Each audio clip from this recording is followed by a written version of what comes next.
Pretty quick little video here. It's that Encon Petite. I figured I'd hang it up to test it out. Just out of curiosity. I'm going to put the rest of the blades on here in the globe, but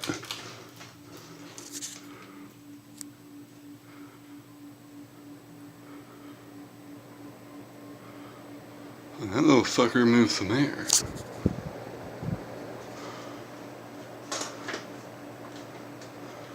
Quite a bit more substantial than the last 30-inch hugger I put up.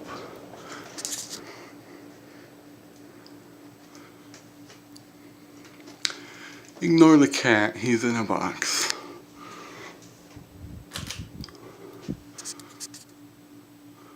Not a bad little thing. I'm definitely going to put the other blades on there. Got a little tiny CFL bulb there. This is just a quick little video. Show it off real quick.